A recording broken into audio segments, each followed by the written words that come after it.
everyone. This is the Easy Allies podcast. I'm your moderator, Kyle Bossman, and joining us this week, Ben Moore, Michael Huber, hello, and Brandon Jones. Cheers.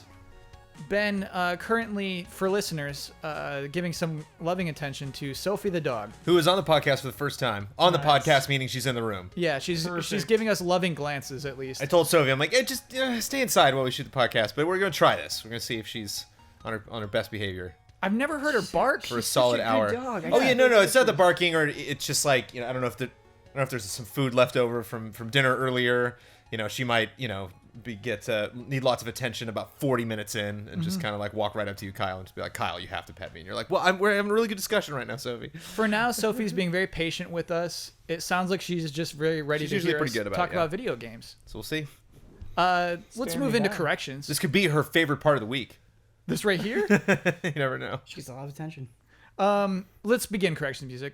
So, one of David Jaffe's ideas was to have Kratos eventually travel through other pantheons. So the Norse thing isn't that far from his original vision, apparently. And I remember that, actually. No, I saw that comment. Yeah. I remember him saying that. So that's kind of cool. This is just kind of a follow-up. Nerd Leaks is gone. It has disappeared. They were shut down. Nerd Leaks is the website that dug up all the God of War concept art. Oh, wow. Yeah. And I think they were gone when we reported on it last week. I just wasn't aware of it, but they're just blown off the internet. A lot of things getting shut down. I've never seen anything like that. Server? World So of Warcraft depressing. server. I'm actually mad about it, and I'm a self-professed Blizzard nut. Yeah. So, yeah. The chronological order of God of War story goes, and this is just to clarify everything. I think nobody here cares, but I know. I can tell you right now. All right, let's go. Let's see if Huber can do it. Ascension. Okay, you're already done. You're already off. Chains of Olympus is first. Chains of Olympus. Okay. Ascension. 1. Yes. Ghost of Sparta. Yes. 2. Yes. 3. Yes. Pretty good, Huber. That was not bad. Finally, PS4 Remote Play works outside of your home network, just like the Vita can. Of course, this means more latency and correction music. Cool. I'll take that amount of corrections. Yeah, it was a good amount of corrections. Yeah, I feel good about that. Yeah. And none of them were like, we weren't too stupid last week. Some weeks were just total dum-dums. Yeah. We got a whole new week, a whole new set of corrections to allow you to give to us. Y'all know my favorite way to start the show is a game announcement. Now, this week we have a game reveal that isn't quite like it was already announced, basically, but it was still exciting nonetheless. Titanfall 2 had a reveal trailer, teaser, I guess we would call that, this week. How would we describe this to listeners who have never seen this trailer before? What happens? You're in a forest. Okay. I'm in a forest? Yes, you're in a forest. Okay, so I'm moving in first person. You are moving first person very slowly towards what looks like an escape pod. Okay. This is, you're in a war-torn environment. You get a sense that either a war is happening right now or just happened. And smoke is coming out of this escape pod. And as you get closer to it, and you can see that the door is opening and something or someone is going to come out of this escape pod, it seems like a giant animal at first, but a giant titan steps in from right behind you, and a huge sword comes slashing down, like he's kind of, like you're putting a flag in the ground, thunk, right in front of the camera. I do not remember at all what the guy says. Kind of something like, war's tough. I don't remember exactly. Something about, like, I've only seen it once. Caring about surviving, then you'll live longer or something around those lines. Yeah. Don't be a hero, bro. Don't be a hero. Yeah. Was this an effective teaser? Let's give it a score. Let's analyze this teaser. Oh my. Yeah. I liked it because I didn't really care for Titanfall 1. And the thing I wanted most, I remember when playing Titanfall 1, was swords. Swords and, like, shields. That's what you wanted? You played Titanfall and said, I wish this had swords and shields. I was like, this needs to be more like Gundam. Let's get some swords, some shields, some, like, laser beams. So by showing a sword that blatantly is like, here you go, heavy melee focus now with the Titans, is exactly what I wanted. So now I'm pretty excited. The teaser didn't work for me, and I think I finally figured out why. Okay. Because it was trying to set an atmosphere and it was trying to set a tone, which I commend. I think that's really, really cool. But when I think about my entire time with Titanfall, I don't know anything about that world. I don't know anything about those characters. The way that I view Titanfall 1 is purely as a mechanical game, like shooting things, paying attention to my score, getting unlocks, because that was its focus. And so if they are trying to draw me in, I don't have anything to give them back. You know what I mean? Like, I don't have any experiences from Titanfall 1 that would get me excited about whatever this guy is saying in the teaser. And so I don't think I'm going to be excited personally until I see how it plays. Yeah. Does that make sense? It does. Its restraint is kind of what makes it appealing to me. Sure. That it is like they do feel little confident in their story. They feel confident in their dialogue. Campaign, it's coming. Yeah. But I think they've already announced they're doing a campaign. Yeah. They already announced like they're committed. They're very committed to story this time around, which I think is pretty cool. that campaign trailer or cinematic trailer, Yeah. I think would be enough to get me there. Like, it would give me that base, and then I could get excited. But instead, we just have a teaser where a sword drops and some Yeah. dumb dialogue. Yeah, man, just teasers in general are really hard for me. You know what I mean? Because it just gets to the point where it's like, get excited about us talking more about this thing that you will have to wait even longer for. Yeah, so it's weird. They announced they were doing a sequel to Titanfall a year ago almost. Right. I don't think it was called Titanfall 2 until this very moment, until this teaser trailer came out. Jonas, do you think this is the right way to say this is Titanfall 2? Yeah, I think this is one of those weird trailers that doesn't need to be amazing. I don't think it's the time to amaze. I think this trailer is literally just kind of like stepping in front of your eyeballs for a second and being like, see you in 2 months. And you're like, oh, Titanfall. Okay, yeah, see you in 2 months. That was weird. Anyway, and then 2 months from now, we're going to be like, oh, okay. So oh, yeah, Titanfall 2. That's right. It's not like, oh my God, it was so clear how this game's going to change everything because they showed us. They didn't really. They kind of hinted at something. I wonder what that means. I think it's a conversation starter and not necessarily like, there's your proof. Shut up and take my pre-order. Oh my God. It's like, I think they know like any kind of strong decision we make, is either going to alienate fans or people are going to make fun of, or it's just, it's going to, if we are too proof of concept and don't give you the 10-minute gameplay video to back up what we're selling here, then it's too much. And you're like, okay, I'm not interested. So by the time like, okay, now watch the 10-minute, you're like, you had your chance, So like, we don't really know what they're focusing on, but we are talking about it. So Swords. Yeah. I think it was smart. As someone who is always bored by Titanfall, I'm very stoked about Titanfall 2. It's 48 seconds, which is very smart. Yeah. To just, here's that, check it, check your calendar. Yeah, know this game is coming. We didn't for state sure. that, right. It ends with a date that is the EA's E3 thing, the Sunday thing. The announcement will not be the surprise. Right. What it is. Will be the surprise, and from what I could tell, it looked like it was an engine. It just looked like a game engine. It looked like, you're right. It did. Like It didn't look CG. the smoke was like, oh no, that's PC's running that thing. That's a game. Oh, that's worth mentioning too. PC, PlayStation 4, Xbox One for Titanfall 2. And the Titanfall 1 was last gen as well, right? Yes, I think you're right. I remember Rohan playing like the 360 It version. was on it was 360 hilariously for bad. sure, yeah. Just like It wasn't hilariously bad. No, it held up, but it was so clear. It was just interesting to see, like a game that just looked worse, Mm-hmm. like reflections, smoke, spark, everything. I think it's actually regarded as a really good port, though. Sure. I mean, it works. Yeah, it's a Call of Duty on the Wii. You're like, okay, you did it. There are still people who play Call of Duty on Wii, Sure. and they're like, I love those controls. Yeah.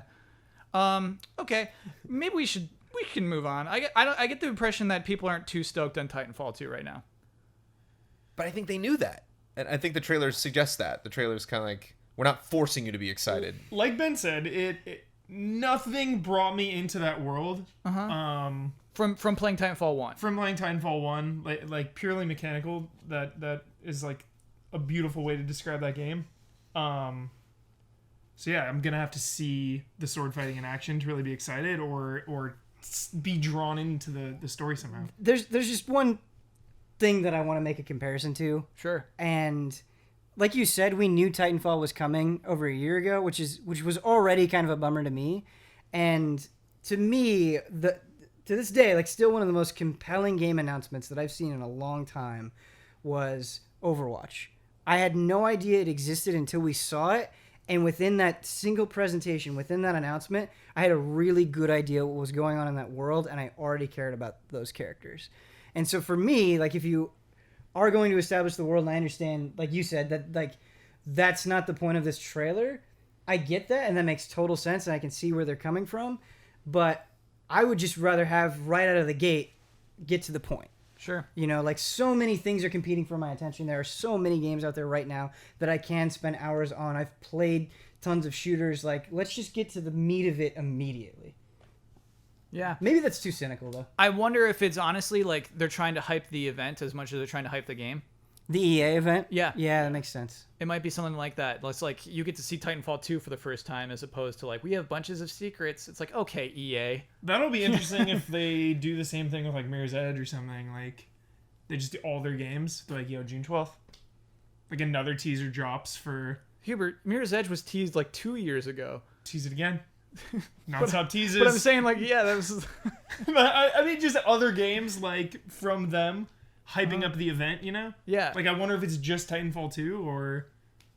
Oh, they have got Mass Effect and more Star Wars games. Like, that event, their EA's event is going to be probably one of the best this year. Man, Mass Effect, they've really kept that under wraps. That is actually, that's kind of a good example of what you're talking about. Yeah, and just Could do the because of same that, thing. I'm so stoked to see whatever it is. Yeah, they've done a great job of keeping that under wraps. For now.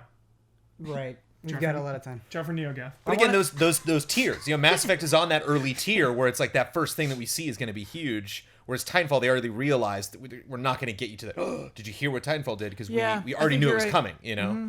And so this literally the major thing I got from there wasn't even swords. It was June 12th. It was that please be excited. We'll be back.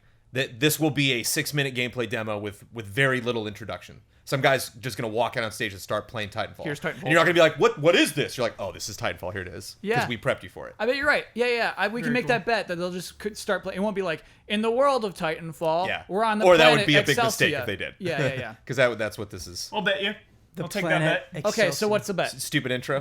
Stupid intro. I'm with I'm Huber. with stupid intro. I'm with stupid intro. Ooh, guests. Ooh, I'll give EA the benefit of the doubt on this for no good reason whatsoever. Wait, so we have a team bet? I think this is Stupid intro. If you think you're gonna run right into it, if you trust me, Kyle. Okay, yeah, I'm trusting you. Okay. Okay.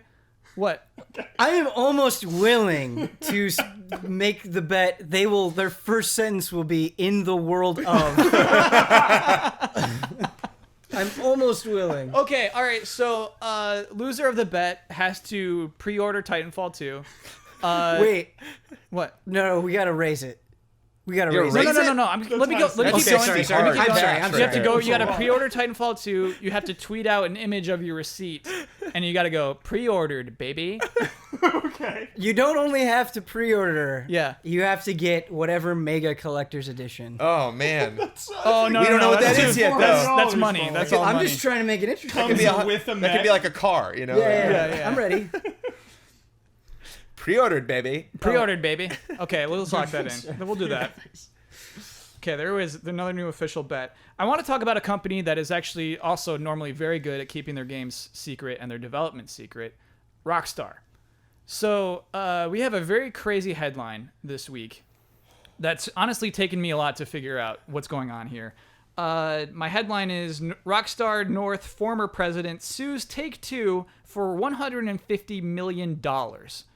That is a lot of money. Yeah. So I'll do a little bit of background. Here's what I've gathered. Essentially, in 2008, 3 people signed an extensive contract with Take-Two. That was Sam Houser, Dan Houser, the Houser brothers, and Leslie Benzies. So this is a guy I've never really heard much from. They were all getting paid the same. The Houser brothers and this guy, like they're all getting like an equal cut of probably ridiculous amounts of money. Benzies took a sabbatical in September of 2014. In January of 2014, Take-Two in an investor meeting said that he decided to leave the company. According to this suit, where he's suing for $150 million, he tried to go back to work in April of 2015, and they said, no, you're fired. His card didn't work, and they shooed him out of the building. Whoa. This guy who was president. So that's okay. We'll start there, I guess. This is crazy, huh? To hear this much from Rockstar, to learn that this guy was that important. We'll have a live reading later from Brandon Jones, but like, what do you think about this? About learning all this behind like Rockstar development, which is normally so secretive. Well, it's tricky because what's Take-Two and what's Rockstar? Take-Two is the publisher. Right, but I mean, again, like how much of this is coming directly from Take-Two I'll just this kind of like skeevy business practices as opposed to actually Rockstar. Like that was so- these were decisions Rockstar made. In the language of the suit, Benzies definitely blames the Hauser brothers. He thinks that they are resentful toward him. It's tricky, man. What, Ben? What is it? What are you about to say? No, it's not anything profound. Like, what is he resentful toward them because he was getting the same cut? Is that the argument? It's maybe that they were definitely mad about the sabbatical, and that's basically why they said you're fired, and that it was a breach of contract, and so we don't owe you that $150 million. That's really what the suit is about. Is he owed that money because of the sabbatical? Do we or know not? what his sabbatical involved? What do you mean? Like, why did he go on sabbatical? Oh no, I don't think so. I think he Okay. just needed some time. Because that, to me, is like the most important thing. If he was just like, yo, I'm taking time off, like, I've had enough of development, then okay, he's in the wrong. But if he like needed time, game development is like one of the most stressful things on earth. Yeah. If he needed time and they just shunned him and cut him off like that, that seems... After 5 months, right? Like, Yeah. that is crazy. I feel like, I think I got my dates wrong, but yeah, I think it was 5 months. honestly, feel like you could see both sides of this as well. Mm-hmm. Like Huber was saying, we've heard stories, right? There was the big expose on the development of Red Dead Redemption, where the entire thing was, I wanted to kill myself making this game. Like, the hours were ungodly, the work was insane, all that stuff. And so you sort of get the process that the work culture at Rockstar is all consuming. So, like you said, someone needing to take time off makes sense. But at the same time, right, Rockstar, whether you like them or not, is the top tier, right? They make the biggest video games. They sell the most. There's a level of prominence and importance on them. And if this person was at a super high level and just wandered off, I could see how that would cause problems. We don't know the nature in which he left and the terms and all of that stuff. So it's hard to like issue judgment one way or the other, I guess. Absolutely. So I do want to read something very interesting. Brendan Sinclair of GamesIndustry.biz was reading through the case, was reading through the suit, tweeted out an interesting thing. Gaff picked it up. Brennan Jones is going to give us a dramatic reading of this portion. Is this guy British too? You give of me the lots lawsuit. of British people. No. This is a lawsuit. So I mean, maybe he is British. I'm actually not sure. But just read this as if you were reading a legal document, but also give voices to the voices. As Sam Hauser reviewed more of the game that he had overseen for many years, he became more desperate, writing to Mr. Benzies the very next day. The RDR is a recurring nightmare, but one we need to get out of. I have problems with the camera all over the place. So much so that I can't be rational or specific about it. The darkness. As reflected in his October 24, 2009 email to Mr. Benzies, Sam Hauser's desperation was escalating. Please help us get RDR into shape. I am a jabbering wreck right now. I need the Benz. Once Mr. Benzies intervened, the game was finished within a few months, complete and ready for presentation to external publishers such as Sony and Microsoft. Some programming whisperer. I need the Benz. That guy almost sounds like a Benz. messiah figure. Holy cow. Wow. I'm sorry. This man might be my favorite person in the world. Yeah, exactly, Jones. This guy who Who knows? He used to work, so he was working on GTAs, and so they brought him on the RDR team to apparently like clean it up, and he did within months. Who knows? And then this is the guy who's gone from the company So now? does he do that and then go on sabbatical? He did that, then went on to GTA 5. And then after GTA 5? Yeah. What, 2014? Yeah. GTA 5 would do that to anyone. That's like the biggest game ever made. I can't even imagine when they were done with that. I bet people just went and slept for like 6 months. And 2014 is like way after the release of, you know what I mean? Like, Yeah. it was after the release of HD, I feel like. You know? This is... PS4. We could talk about this. We could literally finish talking about this right now. Move on to another topic. Okay. We could talk about this for 20 more minutes. We're never gonna know. Just like Konami and Kojima, we're never gonna know. Well, here's the crazy thing is, I like, know Books about will Konami books will and be Kojima. books will be written and we will read them, but we're never gonna know. Like we're never gonna be in that room when Kojima and whoever stared each other across the room like, oh, it's gonna be like that, huh? So it's like it's like you were fucked up. saying, like Rockstar's, Take-Two is one of the biggest publishers, in the industry. Like I I think this had more to do with just straight business than games. You know, like I think this was just a business thing, and because of that, I think would be so rare that we'll actually get to the bottom of this. It's crazy though to even have what you just read aloud, Jones. Like the Hauser brothers hate doing interviews. Yeah. They hate saying anything. They are probably so mad that those emails are public. Yeah, I have quoted the Hausers on several occasions. Grand Theft Auto is one of my favorite franchises anyone has ever made. The two could pass me down the street. I would no idea. Oh yeah. Like I might have been in the same room at several points in my life with the Hauser brothers. Did not know. You know, like, they're mysterious guys. Yeah. And so this being mysterious isn't like a huge shock to me. Like I kind of look at the Hauser brothers like James Cameron. Like I love his work. I never want to have dinner with that guy. I never want to have a conversation with that guy. If I was at a party and saw Cameron, I'd be like, no, you know, like because the nature of that man's personality is why his art is so good, because he's an ass, you know. Yeah. And like I'm sure Hauser, you know, I'm sure those guys are just you know, huge pains in the asses. But man, after all that sleep, after all that, you know, however many years we shaved off of all those developers' lives to make Red Dead, like. Can't say I'm not grateful. Yeah. Can't say I'm not happy that game exists. But it takes a taskmaster, I imagine, you know. What's up, Ben? Before I started doing this job, before I like started covering games, I would have thought, and I did think, that the Hauser brothers were kind of like full of themselves jerks who you know, had made it and who thought they were too good for the world, right? Don't need to show up to E3, don't need to give interviews, all that stuff. Now that I've done, I wouldn't say a lot, but like a number of interviews with developers, I extremely respect their stance on not doing interviews. And like, if I was in their position, I'd probably do the same thing, because I feel like I've done so many interviews where it's super obvious the person just like got put in this room by a PR person, and they've been asked the questions that you're asking so many times, and they just want to be in a room working on their game, and they just want people to like their game. Like, Yeah. I think the marketing cycle is so vicious and gross and forced and like abundant that being able to say, no, we're not going to do that. We're just going to make games. You're going to like them, and we're going to keep doing this until the end of time. I think it's pretty cool. I'm sure, you know, it's not that cut and dry, but... No, they're in a pretty cool position where it's just like, no, we don't have to interview IGN, and we'll do super well regardless. Right. We don't have to interview anybody, and our game will sell better than any other game. Yeah. That's a pretty cool position to be in. I'm scared about Benzies, though. This is a person I was not aware of until this week. Yeah, pulling for you, Benzies. Pulling for you, Benzies. Yep. I hope you go and make other games. Yeah. He's a fixer, dude. He just Yeah. like comes in and fixes it. The cleaner. Yub iWorks. Sorry? Anyone? No. Anyone? No?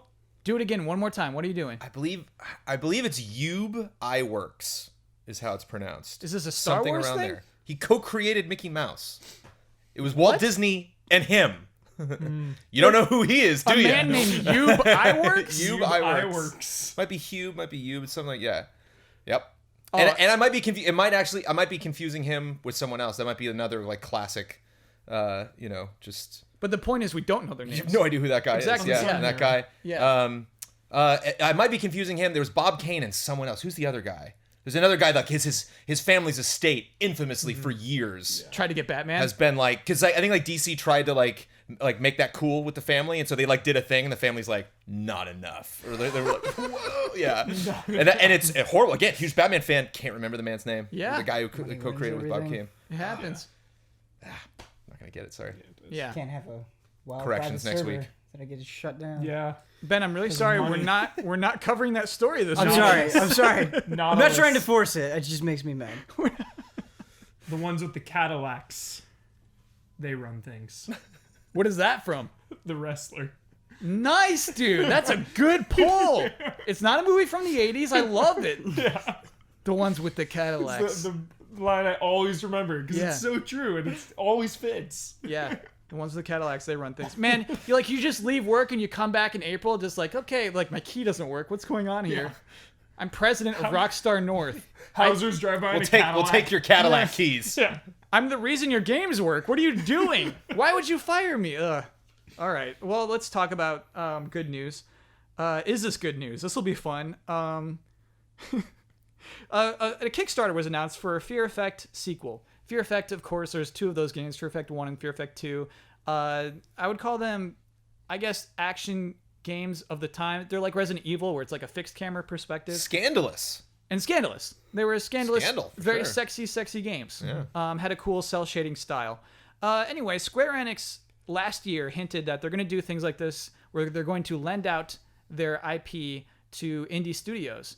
And this is the result, apparently a Kickstarter. It's a French studio named Sushi, but with 2 E's instead of an I.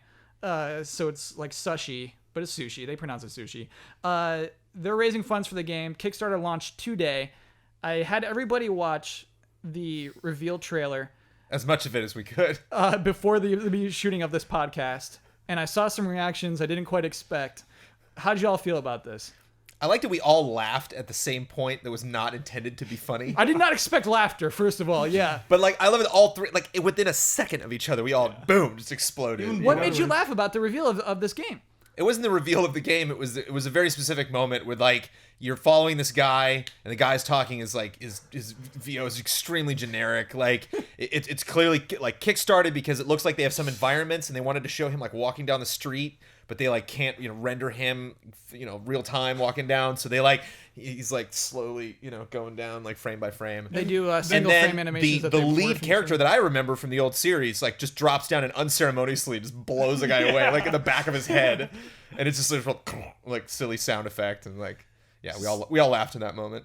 So I never had a big attachment to Fear Effect, and the Kickstarter video itself I thought was pretty poor. It didn't do a great job of getting me excited, but I love Kickstarter. I think it is one of the greatest things in the video game industry right now. And I know somewhere out there is some fanatic Fear Effect fan that is freaking out, that just donated the top reward, is ready to go.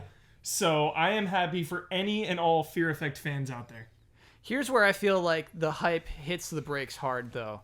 And this was my personal experience with it, because I actually scrolled down before I watched the video.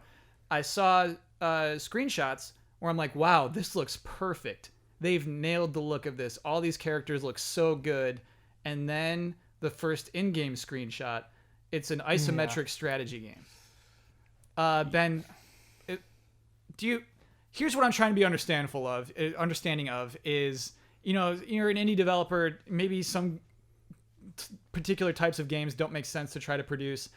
Is making this an isometric strategy game the right choice right now? I mean, like, I'm okay with a series changing style, but we don't understand why it changed style. They're just like, now your thing that you loved is in this different style, and I don't think they made a case for it being different. At least not in that video. Yeah. Right. And if that video is the pitch, I think it's hard to get behind. I like Huber said, I don't have a huge attachment for Fear Effect, but there wasn't a single moment where I'm like, why is this? Why are we doing this? Where are we going with this? What's the point? And I think that's something that you definitely need to have. I think the bigger story too, though, is Square Enix. You said Square Enix, right? Yeah, so it's called Square Enix Collective. That is really, really cool. Yeah, so I do want to talk about that. I want to talk about that positivity. Because here's what I like about this. It's like, oh, you want to use Fear Effect? You want to make an isometric strategy game? Let's see if people want that. Go out and do it. And like, I actually love that. There's no risk for Square Enix. And like, it's there. If we love the idea, we can support it. Nintendo, let's go. Nintendo Collective. Oh, I doubt that. Never, ever gonna happen. But Square Enix does have a lot of IP. They could do more stuff like this, and it's actually cool to like see a product of it. It's interesting. And Brandon was saying like Fear Effect is remembered kind of as this scandalous game, and it had those really risque ads, or at least risque for the time. Yeah. And at the time, that must have made so much sense, and it must have worked really, really well for them. But it's interesting, after a long enough period, if that's all people remember about your game, it probably has the exact opposite effect, Oh, yeah. I mean, I've never played. I just remember the magazine ads, basically. Right, exactly. That's all I remember as well. And the box and Blockbuster. Yeah. Every time. The towel. I remember the lady in the towel was the big image. It's weird, though, that none of us played through this lady with the towel game. Yeah. Right. I played Fear Effect for footage for something for Countdown. We did. I think I What played was Fear your Effect impression 2. of it? I played all of Fear Effect 1 way back in the day. Don't remember a lot from it. I just remember I was really being into like 13 was the same thing, like cell shaded, adventure spy games and stuff. Yeah. But do not remember it standing out. So that kind of thinks to me the isometric would maybe make sense if it's this like strategic, high tech thriller, like plotting out your master plan in some kind of cyberpunk area. I mean, XCOM works. You know what I mean? XCOM works as a game, but I don't know if this one will. I'm not saying that this happened in this case. It's just an interesting thing to think about, where like maybe this team really wanted to make an isometric strategy game, saw an opportunity to saw the thing we saw last year where Square Enix is like, we're letting out our IP. Right. Yeah. Because I hope not. No, absolutely. But I mean, as an indie developer, where one of your biggest challenges is getting attention and getting people to talk about you. If I was an indie developer, I would look for chances like this and be like, okay, here's my idea. How can I adapt this to this known property to get this off the ground? That's a great point, Ben. Yeah, you're sushi, a French developer. What do we do? Yeah. Yeah, I mean, it's tough because it happens to us. We get emails all the time about games that we've never heard about. And we can only cover so many things, and just sometimes you have to say no because you're like, I don't think people are going to want to watch this, and that sucks. And you're so right. I'm talking this because it's Fear Effect. It's safe to say a game comes out every day, right? Just every day. Sure. Oh, absolutely. At this point, because of Steam, absolutely, a game comes out every single day. Well, it's not like there's only 365 games every year. There's thousands and thousands of games. Yeah. It's everyone's favorite time of the show. Podcast halftime. Take it away, Jones.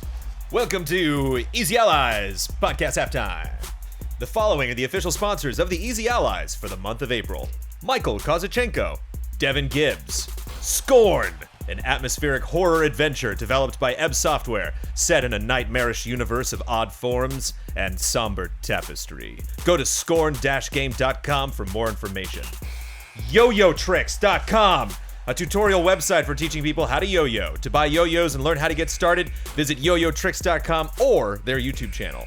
YXBA, a really informative channel for a serious take on all things Nintendo. Visit youtube.com/YXBA and subscribe. All of these links are available in the description. Thank you to our sponsors.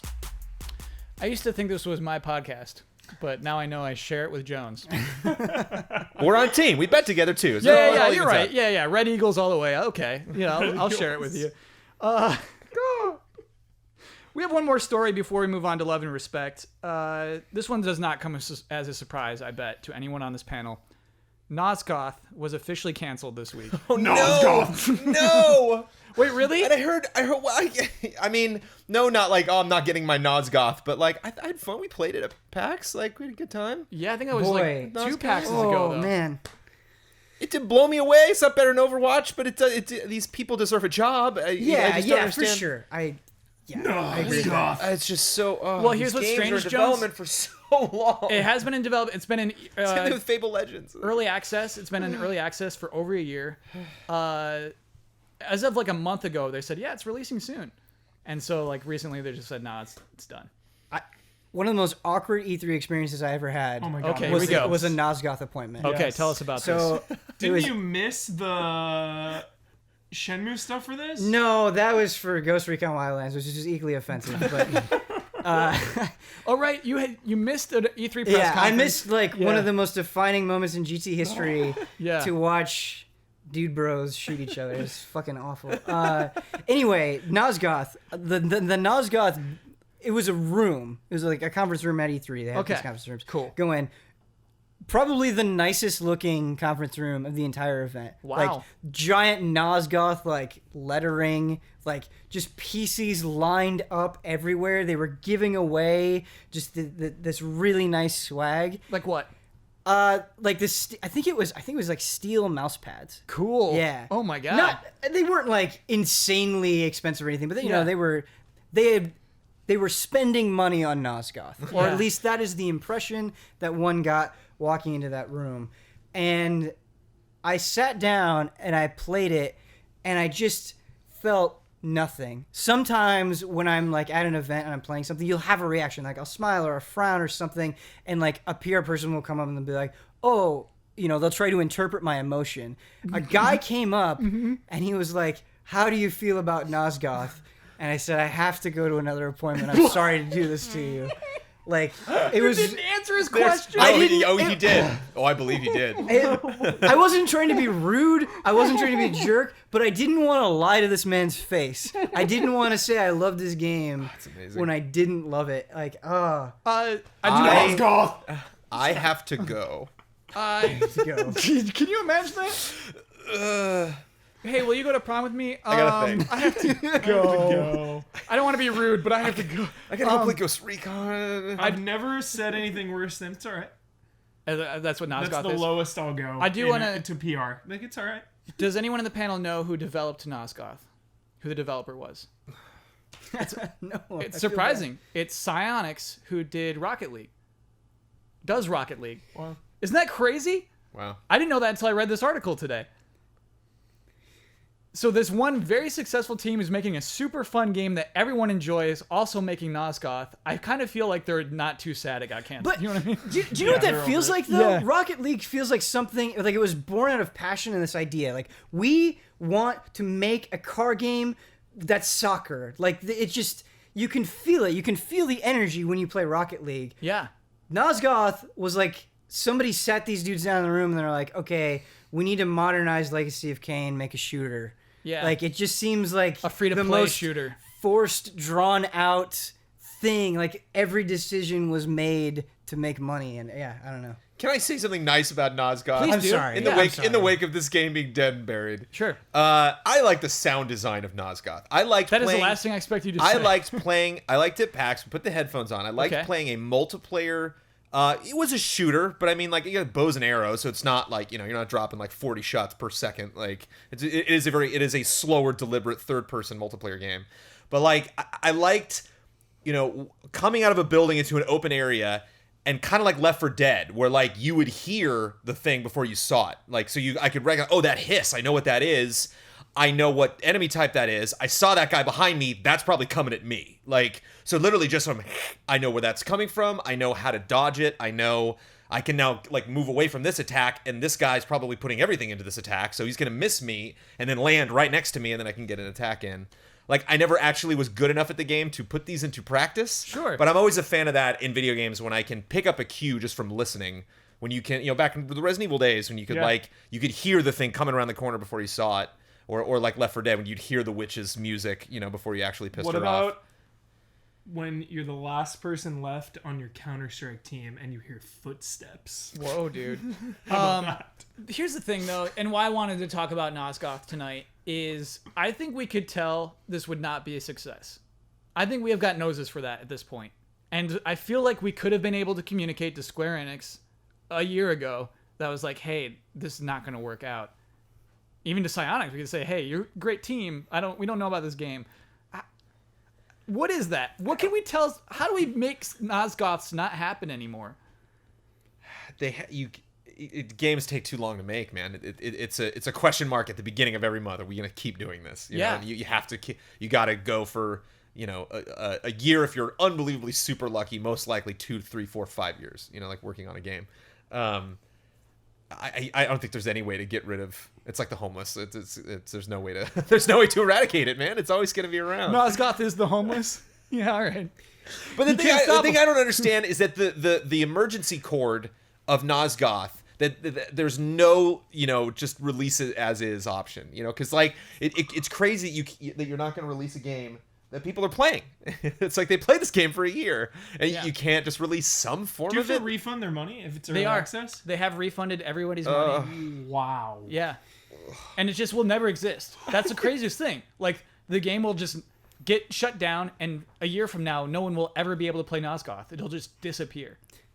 What's endlessly fascinating to me is they didn't just wake up one day and they said, well, it's not working out, time to pull the plug on Nosgoth. Probably a very long time ago, they knew that this wasn't going to work out. And just the process of when they make that decision, how they pick when they're going to shut it down, how they communicate that. Yeah. Like, Well, I would love to get behind the scenes on that. Here's what I really respect on them pulling the plug at all. Because Sure. how easy would it have been to have just been like, okay, it's out. It's a piece of junk, but it's out. Like that one DayZ copy and all those other War Z? War Z and all these Sure. like sketchy games that just release and are like, okay, here you go, here's a game. Well, And they were just like, no, we're canceling it, we're aborting and Kinda like Battlecry. refunding everyone. Yeah, Battlecry did a very similar thing that I respected. It was like, yeah, you're right. Battlecry's not looking good right now. Good on them. if they could have just put it out, don't you think it would have? I mean, it was a game where you bought things and it had to be maintained. Mm-hmm. Like, don't you think that was what caused the shutdown? Is they're like, we don't want to spend the money to keep this thing afloat and what Yeah. it needs to survive? Well, especially with Rocket League, it's like, ugh, can you imagine all of the resources this year that we put into Nosgoth if we had put it into Rocket League? Yeah. Like the launch of Nosgoth would probably pale in comparison to another skin. Like a Oh, the Rocket money League, you make? you know? Yeah, yeah. Like, so yeah, it's just. Yeah, Psyonix, good. You're doing fine. We Yeah, like you know what, Huber, you turn me around. Like, I think I'm actually happy for them to do that because Support. I feel bad. You know, it's like there is that part of me. It's like we are playing it right now. You know, it's like why can't you just let It's some a lot people of get money their to hands keep on it? But playing it is an yeah. investment, and it's not something you want people to do. You don't want them to half-ass it. If you're gonna launch a game, launch a game.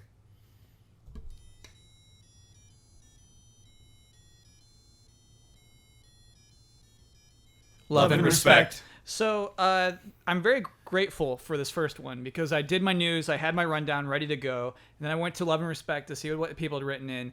And this next person had a huge news story that dropped this week that I totally forgot about. So I'm very grateful to you, Cody Thicker. the private service? No, it's not the Yeah, private are we going service. to talk about the wild private service? No, I'm just kidding. It was a joke. I'm talk about that? grateful they shut those down. Bunch of scumbag pirates living in their own little wonderlands. Scumbag pirates? Yep. You got your servers taken down, you little creeps. Playing just the game in its original format. For $0. They had it coming. World of Warcraft doesn't belong to them. I'm so glad I did that. I'm so glad I did that. I'm, of course, being facetious. Codemasters this week acquired the recently closed down Evolution Studios, developers of Drive Club, MotorStorm, and the 2000s WRC games. In the announcement, it was revealed that Codemasters is building a racing powerhouse. Every member of Evolution Studios was offered a position at Codemasters, with the majority of the team signing on. Evolution Studios will develop a new IP under the Codemasters stable. What would be a good style of racing game for Evolution to develop, given the current understandings of the market and the studio's portfolio? Do you think that the studio is in a better position now than before with their closure, considering that Codemasters wants to develop a larger presence in the genre compared to Sony's dwindling racing interest? Thank you, Cody. So a lot to ingest there. Let me give you another TLDR because that was a long comment. Basically, yeah. So we talked about it. What was it? 2 weeks ago? Enough, Jones. Enough noises. Come on, man. Geez, man. Evolution Studios was shut down by Sony. Codemasters said, we will hire all of you. And most of them said, okay. So awesome. That is so awesome. That's Yeah. incredible. This happened. Do we feel they're in a better position at Codemasters? And what would you like to see them develop? I think they're in a better position because Codemasters is on board. They're Yeah. hyped up. You Yeah. know? So it's That's not a very consistent developer, right? Like, Yeah. Codemasters is you can count on them year after year to keep doing what they're doing. Yeah, I guess the dirt games are like great. Yeah. I feel like Codemaster is one of those companies where their reputation has only gotten better over time. Like, it's been a very gradual rise to prominence, and it just seems like there is this group of fans that swears by Codemasters games. Like, no, these guys get racing. And we're never on these shows saying anything bad about Codemasters. Right. We're never talking about Codemasters DLC or Codemasters like ruining pre-orders or anything. And if you think about how Drive Club was eventually kind of remembered by people that really cared about racing games, there were things that people were pointing to in Drive Club where they're like, whoa, I can't believe they have rain effects like this. No racing game has done this. I can't believe like the cars handle this way in weather. No racing game has done this. Like people were really, really into those updates and the level of detail that they're working with. So it honestly seems like a perfect fit. So I'm a dreamer. Okay.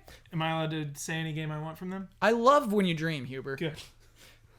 I want a game in the style of Road Rash. Go on. Motorcycle racing with billy clubs and chains and baseball bats. That's what I want. Is there a story? There is a story mode where you are Confirmed. You are living at home in your parents' house. Okay. You're This is a where high we school start. student. Okay, whoa. And you just flunked out. You go down to the local 7-Eleven. I haven't told my parents yet, right? You have not told them. You Okay. see this biker go by, Yeah. being chased by cops. He billy clubs a motorcycle cop. Yeah. And you say, I want to do that. So we pick up the bike right there. You pick up The cop's bike, The yeah. cop's bike, take it home. Start working on it. Spray painting it, making it your own. Yeah. And that's where the game begins. The first race, you show up With a black, with blacked spray out. painted Yeah. police motorcycle. Either that or like Extreme G even. Like sci-fi, So, racing. Huber, what I'm getting from this, though, like is that, combat motorcycle game. and it's kind of in regards to Cody's question, you don't want another regular racing game from this team. No.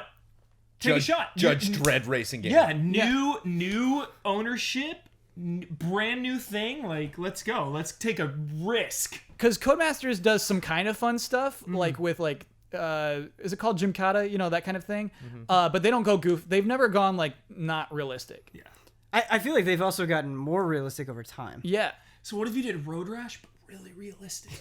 Okay. How cool would I like that the be? idea. Yeah, dude. Oh man. And the thing is like, The I market needs honestly, it. I think you could see some parallels between Motorstorm, which was kind of Evolution Studios' like claim to fame, Yeah. and a Road Rash. Like there are comparisons to make there. Yeah. I wonder if this is something that they'd considered for a long time and like saw this opportunity. Like, what if we bring these people in to do that, to do those projects that we wanted to do, but our fans are just, they don't want that because they're, like you said, the trajectory of our company has been, more and more realism. Well, to be frank with you, I didn't think Codemasters was big enough, had that kind of bankroll to just say, okay, yeah, we'll take in a whole new studio. That's crazy.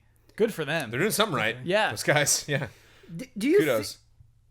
do you think the PlayStation Plus thing was one of the key undoings of Drive Club and therefore Evolution Studios?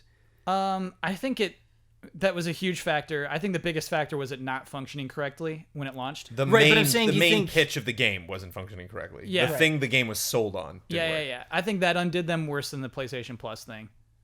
Gotcha. And I feel like, What's crazy is that Bloodworth says that game is amazing now, or like yeah, A Yeah. lot ago. of people say Yeah, that. that game had such a 180. Like it turned out so great, yeah. but by then everyone was checked out. Like I swear to you, there on comments for every review for racing games, there's always going to be one guy that's like, "Man, this is okay, but I miss Drive Club." That guy is going to be there. And as the end of Cody's question states, is like, I think that Sony honestly is like so stoked about Gran Turismo Sport, they probably didn't even want another racing game. Yeah. And so, yes, yeah, that's great that Codemasters picked them up and that they're going to be making a new IP. Road Rash, let's go. Okay, let me get some quick dreams from Brandon then. What are your dreams for the new Yeah, IP? I'll take Huber's dream, man. Yeah? Yeah, You'll play new sold. Road Rash? Yeah. Do I have to be a high school student, though, who, like, stole a cop's bike? No, I don't. Yeah, not so much with the life affirmation of police brutality. I'm not. No, No police But- brutality. I didn't mean that. I was just thinking of Tokyo Drift. We're just thinking only at high speeds. If you see a cop just walking around, he's clear. But if he's driving, He's got it Boom. coming. He's got it coming. I actually have a very soft spot in my heart for Road Rash. Oh, cool. Yeah, I played that. Back in the day a Road lot. Rash, you those motorcycle cops? You... I think it's either theme or physics. Just go nuts in either of those directions. Sure. With the stories, I'd be very surprised. I can't. There were some racing games that like had a story. I remember there was like one F1 game that came out one year that had like the Need for Speed first person. Like you're gonna be the best. I'm gonna be your manager. Come into my trailer. And you're like, what? And I don't think that worked out for them. But yeah, it'd be really exciting to see them like, hey, I got an idea. Why don't we just make a lot of money on the next game? How about that? You know, like obviously they have a lot of money, but like let's have a franchise. Let's have something that we do that is a lot of fun, that can maybe bring in the Rocket League audience, that can bring in these other people that are more into car combat or other stuff. I have a question for you, Jones. What do you think about open world racing games? You love open world games. Yeah. Do you like open world racing games? Love them. Oh, okay, cool. I mean, Mad Max was kind of a open world racing game. I mean, obviously had like a lot of third person action stuff in there, but yeah, love that. Yeah, there's just a little mound I can hop over to jump over something all day. Ever since Smuggler's Run, the PS2. Love it. Run. Yeah, I guess that counts. Ben, what's your dream? What do you want them to work on? I want them to. This would never happen. It would make a lot of people very angry. But I want them to pull a PT. I want them to market a racing game, and I want them to show footage, and I want them to say this racing game will have the best physics you've ever seen, the most cars, the greatest amount of customization. Mm-hmm. And when you buy that game, it has a big old car on the box. But then you play it, and very slowly, after like the first race, your guy just gets out of his car and he starts wandering, and he like goes through a portal. And it's Silent Hills. And suddenly, yeah, you're in a bizarre world where people are speaking different languages to you, and you don't understand what's going on. And suddenly you have a stamina meter pop up, and you don't know what you're doing. And then the monsters come out of the dark. Like I want. That's all I want. That's all I want. Sleeper cell development. Yes. You have a company, bring in a team, knowing full well we're not even going to do any business with you whatsoever. Like you're just going to do your own thing. But people are going to have expectations because they know who we are. Yeah. That's hilarious. I'm completely on board with that as long as I get back in the car at some point. No. In this weird well, world. no, your final boss is your car. You have to fight your car. It morphs into like Sweet Tooth in Twisted Metal. Right. All right, Cody, I hope that's what you were looking for. Let's do this one. This is from it needs to happen. Octavio Dumat. Okay. Hi, Kyle and the boys. This week, I got the best video game deal ever. Whoa. On Monday, for a couple of hours on Steam, Dark Souls 3 Deluxe Edition price was only 14 Mexican pesos, which is a little less than $1. Whoa. I was hesitating on buying it for PC or PS4, so I bought it without thinking. I'm a big Souls fan, and I have bought every entry full price.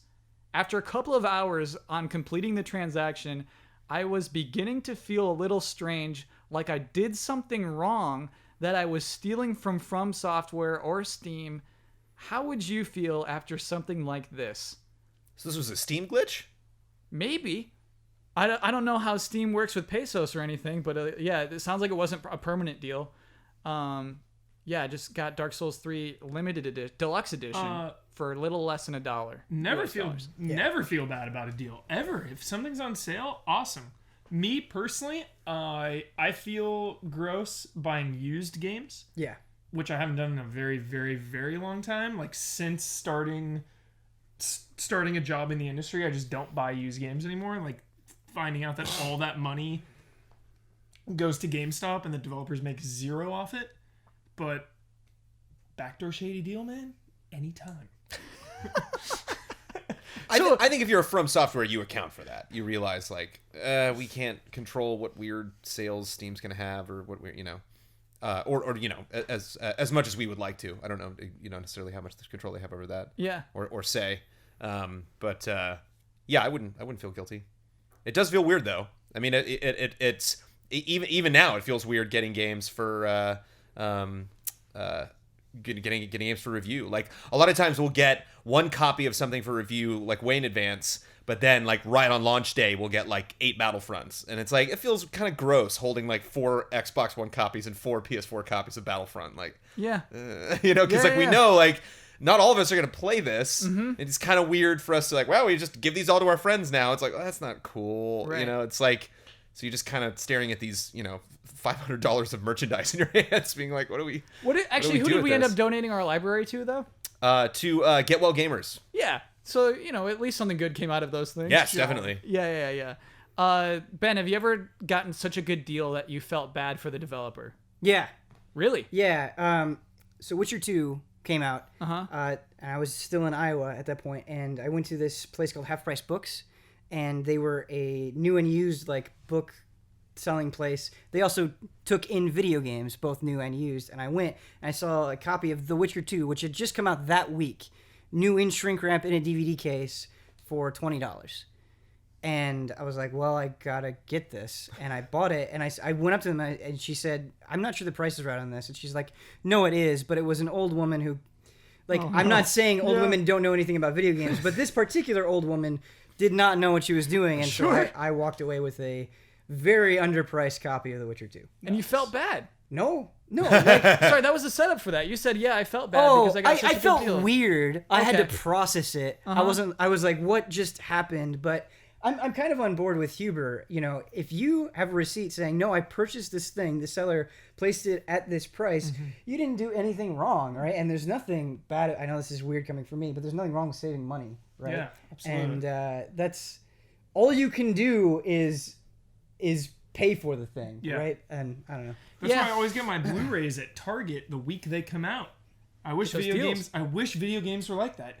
Blu-rays reward early adopters, so you can get Star Wars for $25 week one. You go next week and it's $35. Huber, that actually exists. for video games.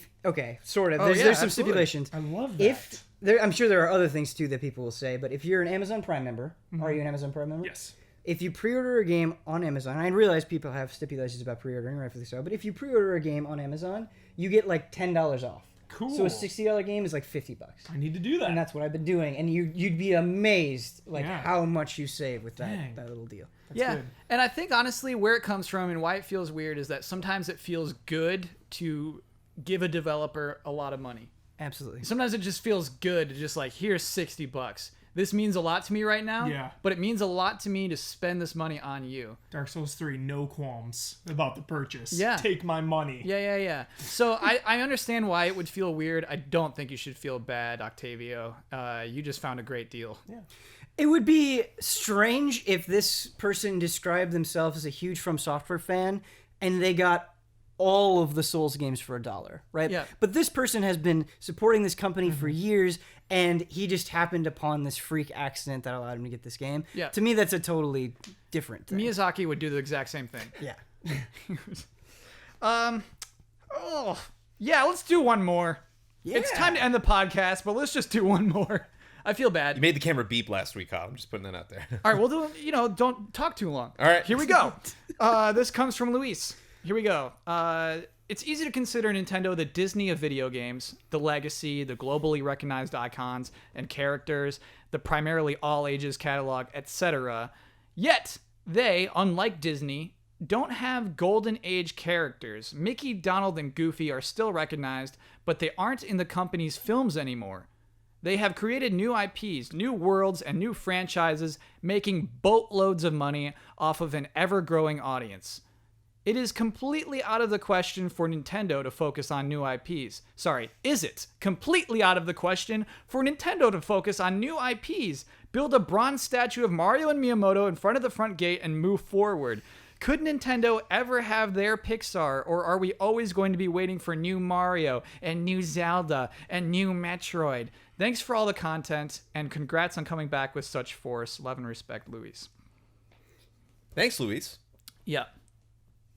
I love. Thanks for including that at the end. Oh, by the way, we're cool, Luis. Yeah. Well, it's me who said new Metroid and Right. in those voices because I feel like we are that. Where's new Mario? I'm that. I'm absolutely. Where's new Mario? I'm totally that guy. I mean, has Disney diversified or what? I mean, there's nothing. You know, Could they have Nintendo do that? They have 5 cruise ships. But you know, yeah, I think on really standing at a distance, you can compare Nintendo and Disney, but it's like Disney can create new franchises because they're 500 times the size of the company that Yeah. Nintendo is. I mean, it's Maybe a more. completely different scale. Like it's Yeah, it's insanity, all the things that Disney does. Disney like owns the world. I was at Costco the other day. I saw Huggies, and they're like, Mickey's on the Huggies, and it's like from his perspective, you're like, well, I mean, Mickey, Goofy, these aren't in stuff now. It's like they're all over the place. Like they actually just completely rebranded Mickey a couple years ago, and there's like he has a whole new string of cartoons. He's got like his new Saturday morning, Yeah, Mickey's still around for sure.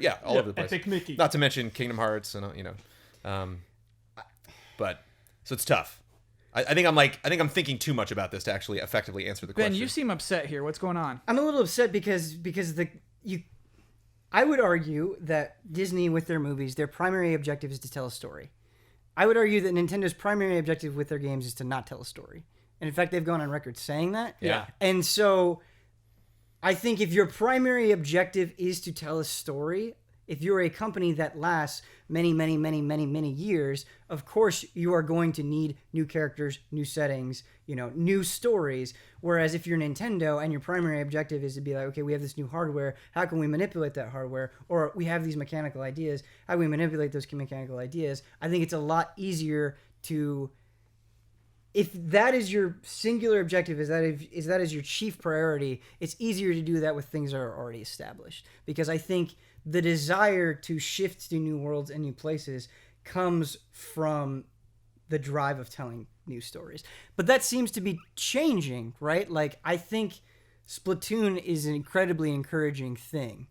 Yeah, absolutely. I was going to bring that up, actually. Yeah, that is a game that is exploring new mechanical ideas with a totally new world and new characters. But the important thing about Splatoon, and I think this gives you a lot of insight into Nintendo's philosophy, is Splatoon was created and led by young developers. Yeah. And if you kind of look at the people that have been running the show for a long time in Nintendo, they keep using Zelda. They keep using Metroid. They keep using Mario. And so I think if you want to see new things, we have to encourage and say, give new people at Nintendo a shot. And I think Splatoon's a great example of that. It's why I expect to see more. I hope so. The response to Splatoon has been huge. And it's just like, well, how did Mario Maker sell? And it's like, oh boy. But, it's just like, yeah. We have bad news for you. It's people like Splatoon a lot more. Right, It's like that. Isn't that the most depressing thing, though? Isn't that always the other side of the coin? Like, I reviewed Splatoon, and in the comments of that review, they'd be like, well, I would get this, but I know I want Smash Brothers instead. Or wow. I want Mario instead. And, like, that's the other thing is Nintendo, I think, is so associated with its properties that there are people that only buy those systems for a Mario Kart, for a Mario, for a Zelda. And that's frustrating, too. Yeah. Like, Yeah. yeah. I think that's one of the main things working against Nintendo also is that, like, Disney doesn't have these obvious, like, calendar events coming up that will, we're of course going to get another Mickey thing because the Xbox One is coming out. It's like, whereas, like, every time we get a new console, it's like, well, now they got to double down on all their new consoles. Like, we're getting another Mario Party, we're getting another Smash Brothers. Yeah. Whereas, like, you don't know when you're getting another Goofy cartoon or something. Never. Or you don't know when they might go back and revisit those The characters. Wii U failing will probably be one of the best things that's ever happened to Nintendo. Like Splatoon, the response from that, Wii U kind of like built off the Wii, almost like these old ideas. I think because of that, they're going to take a serious look. NX. Changing of the guard. The Wii U being the best thing, that was really cool. Wii U failing will be the best thing I have in Nintendo. Yeah. I like it. Let's do some Ben bets. was going to say something. Okay, Ben, what's up? Well, okay. Put a pin in this one. What's it? What you got? This is...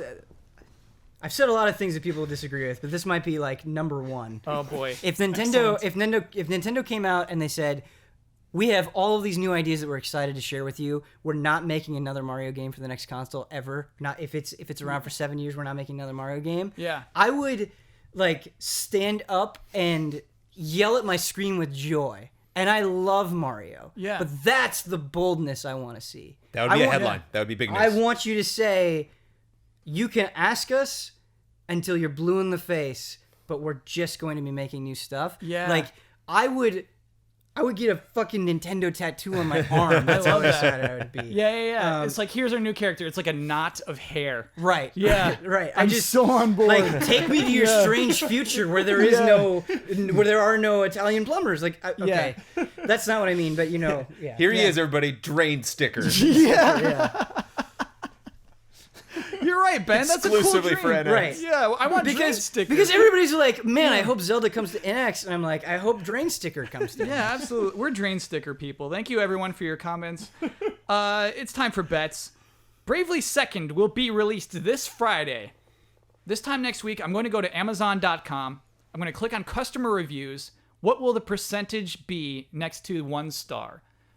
What is the percentage of reviews that will be 1 star for Bravely Second? Jones, You getting a weapon or something? What's going on No, here? I'm looking for my...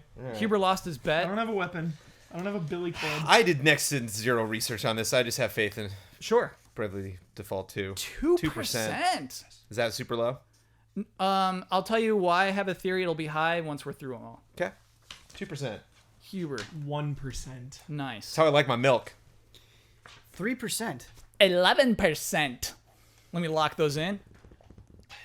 I think there's going to be a lot of people who are mad about censorship. I bet there's going to be like so many like 1-star reviews just like, this game was I censored. didn't even think I forgot about about that. that. You're That's my totally theory. right, That's Kyle. Dang it. Well, but you got the top. It's Huber and I that are out, but you got the 3%. Yeah. Yeah. No, I... You You and Kyle are waging war No, on this I think one. it's going to be like 15, 20%. Those censorship people are very mad. They're mad. They want to give that game 1 star. Whether they Sophie's whether clearly or not. distressed about this. Yeah, she's here to support Ben. For listeners, Sophie just like hopped up on Ben's lap after that display of frustration. my only Ben's friend. an easy mark. She looks at the four of us. She's like, I bet I can get cuddles from Ben right Oh, now. absolutely. Anytime, Sophie. Last week's bet, Ratchet and Clank, came out this week. What I did was I looked at the top 10 most recent reviews on GameRankings.com. How many times combined would I see the words film and movie? That's a good one. This is a good one. I'm always excited about these. Jones, you bet 7. Yep. Bloodworth bet 12. Ian bet 22. I bet 12. The actual number of combined mentions of the word film or movie, 47. Holy cow. 47 amongst 10 reviews. Yeah. I gotta get It's credit. a game based on the movie game. But every You time have you to always say pick it. the good words, man. Every time you do those, where it's like I'm gonna search the review and try to find that word. Like there's that little guy on my shoulder who's like, it could be 47 every Yeah. time because you never know. So who won? I'm sorry? Yeah, Ian won. You won. Your seat won. Okay. This is unearned. Yeah, well, like I was not aware when I wrote the bet that there would actually be scenes from the movie in the game. It's really hard not to mention movie in that case. Yeah. But like one guy did it 10 times. GameSpot, I got to give GameSpot credit 0 times. 0 films, 0 movies. Did they say Pixar? So I looked for Pixar as well. How many people do you think out of 10 said Pixar? Out of 10? Yeah. 6. 2. Jones, you got a I'll go bet? 3. 5. 5 out of 10 had the word Pixar. That's still really disappointing. It's a lot. Yeah, it's a lot of Pixar. Pixar. If it's animated, it's Pixar. So with that point, the Green Lizards now have 2 points. Red Eagles are locked at 1, so that they're ahead of us now, Jones. I know, it's fine. By the way, We got this, your too. team name is Green 'Cause Lizards. We have under, so if 0 people do it, we got it. And then from 3% to like 7 or 8%, Yeah. we've got it. Yeah, there could still be a lot of 5 stars to balance out the 1 stars. I don't know. I think your logic is pretty sound. So Ben, what you've won is not just that point for your team, but also the right and responsibility to tell everyone what your Twitter name is. You get final word on anything that was said in this podcast that you disagree with. You get to promote any Easy Allies video you've produced, and you get to sign off with your trademark sign off. Yeah, so you can follow me on Twitter at BenMoore035. Man, will that ever not feel gross to say? 035? No, well, that. And just, I don't know, I just don't like saying Twitter names, but it's fine. The thing I disagree with, that Titanfall 2 teaser bored me. Sorry. Thought it was boring. I am not engaged. And the thing I would like to promote, shamelessly, is we just shot our first, we just put up our first episode of the second podcast, Frame Trap. It was a blast. I had so much fun doing it, and it's a 2-hour-long conversation that descends into madness, and it's a lot of fun. So if you could check that out, it would mean a lot to me. I just forgot something. Where can we check that out? We can check it out at youtube.com/easyallies. And what is Easy Allies? Easy Allies? Why, we're a collection of gentlemen that like video games and make videos about video games. I would like to support something like that. How could I do that? Oh man, I'm so glad you asked. So if you search on Google, which is how I find most things, Sure. just Google Easy Allies Patreon. You will see what these guys do, who they are, what they care about. You'll see it all. It's the whole package. Cool. And if you'd like to support, you can right on that page. That's very interesting to me. Yeah, it's very interesting in general. And yeah, I guess I sign off now, huh? Mm-hmm. So thanks everybody for watching, and as always, pay to win.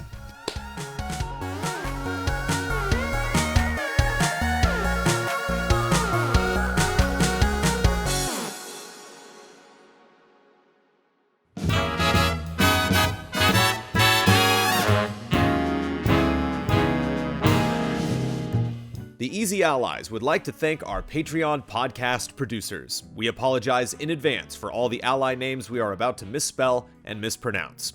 Michael Kozachenko, Devin Gibbs, Ebb Software, YoYoTricks.com, YouTube.com/YXBA, Simon Anderson, Jesse Fish, Nicholas, Beaten Down Brian, Benjamin Goldberg, Mango, Lucas Smith, Rick Argomenes, Bradley Spies, Jared Reef, Alex Koch, Richard Smuts, Blue Suitor, Boris Scherl, Ibrahim Sozer, Matthew Palling, Datamouth, Chris and Rebecca McKeague, Brent Phillips, Taylor Bingham, Ken Lair, Jan Thason, Andrew Kidd, Yo Butts, David Witt, Athena, Ingo Tulets, Clayton Ingram, Gino Elite, Wesley Welcomer, Ian Bradburn, Johans Bretz, Nefertiti Jenkins, Talenthus, Oliver Weg, Phoenix Doss, Tanner Holmes, G. Levin, Gustav Gerzilla Strombaum, Patrick Chong, Isabella Crane, Hasney, Jay Shee, Jason A. Sackle, Gary Fair, Garrett Evett, Carrie Carrison, Patrick Guittard,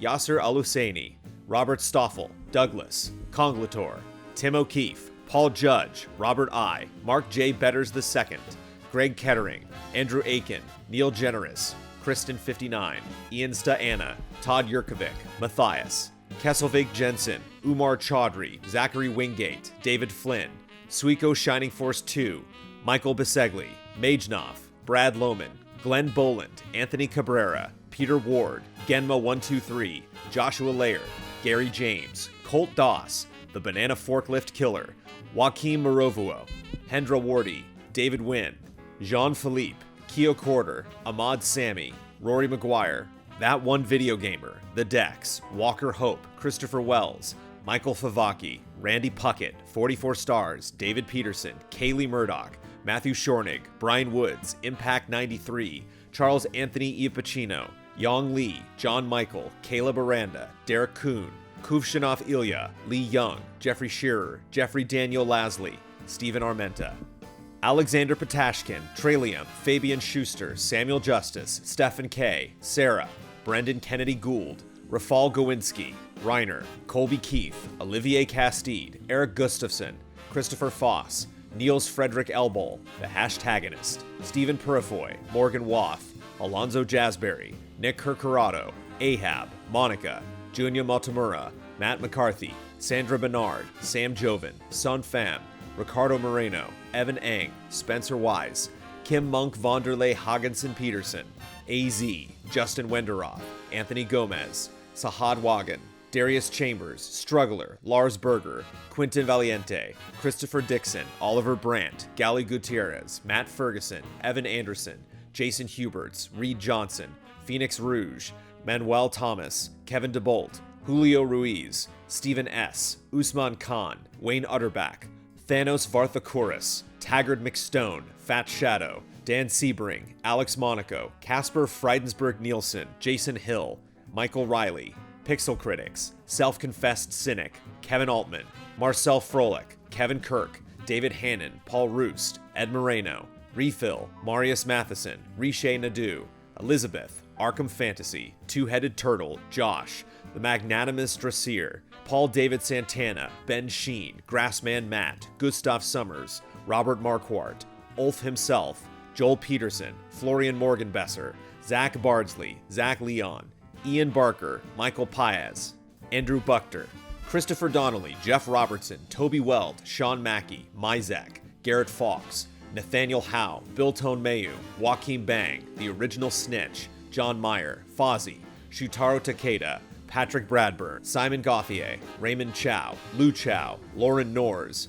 Dennis Franklin, Eddie Reisner, Connor Rosine, Adam Ward, Alan Zia, Neil Brophy, Captain Fancy Pants, Zinterax, Stephen Cohen, Garrett Stams, Kyle Bradford, Jan Christian Heigl, Michelle Nubb, Jimmy Mileson, Adam Damon, Ferris Ruhi, Carlos Gonzalez, Alexander Ockelman, Marty Savage, William Kirk, Daniel Turnold, Alexander Schiller, Ciara Wheeler, Bonnie and Jason Connor, Henry Clark, Daniel McCone, Shinaclone, Ali Khan Sunger, Durgesh Patel, Christine Shireman, Krister Lundmark, Link666 Goron, Brendan Leahy, Ya Boy Benny B, G Sith, David Tran, Justin Moore, Carl Smith, Nestor Reyes, Sean De Almeida, Oscar Lechuga, James Helmus, Richard Eiley, Michael Schreiber, Kyle Painter, Colin Hoylman, Adam Adler, Luis Ibarra, Faraz Rizvi, Adam Mullaney, David Kennedy, Joey and Kate, Aaron Stewart, Ed Costigan, Tyler Dennis, Dave Lawrence,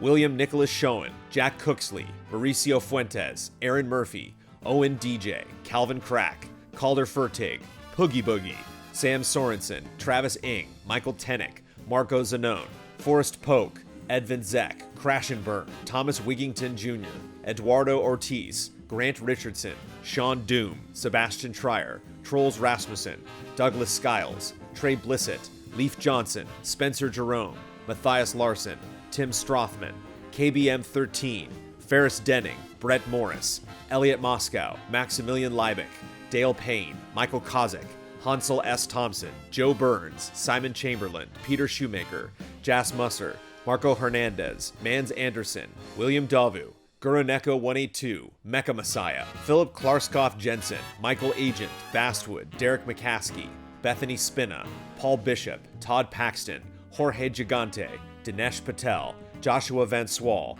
Stefan Wall, Ryan E. Garcia, Evan Bronham Davis, Luke Arnold, Heath Richards, James Kennedy, Tarek Lem, Greg Murtaugh, Jonas, Christopher, Trung Nguyen, PJ Notomi Garona, Eric Jackson, Marcel Walton, Amy Hunt, Brandon Roberts, Alan Rusin, Anders Algreen Hansen, Helping Leon, Carl Williams, Ryan Anderson, Marius Smith, Galen Hallenbeck, Sean McGowan, Juan Iobo, Hugo Kalm, Bryce Ray Parker, Eric Steffens, Ali Almutawa, Paolo Constable, Robert Ori Einerson, Roman Udolf, Jacob Whittington, Slacker Becker, David Ferber, wow, that was epic, Outcast Rider, Tony Knox, Zoostick, Adam Henry, Mike Hook 1, Andrew Gregory, Alan Voss, Dennis Lennon, Skender Yashari, Daniel Wong, Tobias Zykon, Sammy McKee, Taylor Hoyt, Oscar Anderson, Nuno Amaral, Trey Whetstone, Christopher Santos, Jonathan Trier, Cal Gareth, Kevin Friedis, Stephen Blomkamp, Joey Donaldson, Oliver Ingham,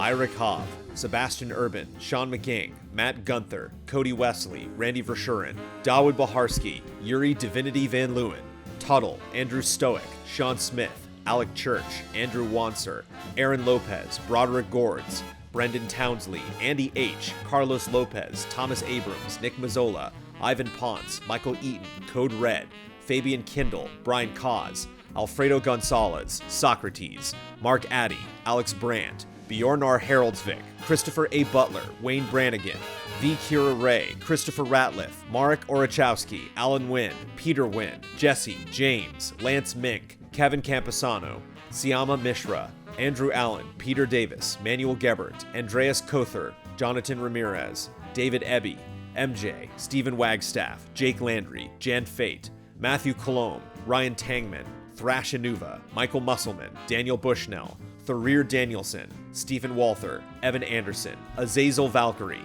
Gilly Hilario, Tristan Howard, Eric Santoy, Don Turner, Murabak Alsharad, Alfredo De Leon, Tense George, Modrin, Edison S. Prada Jr.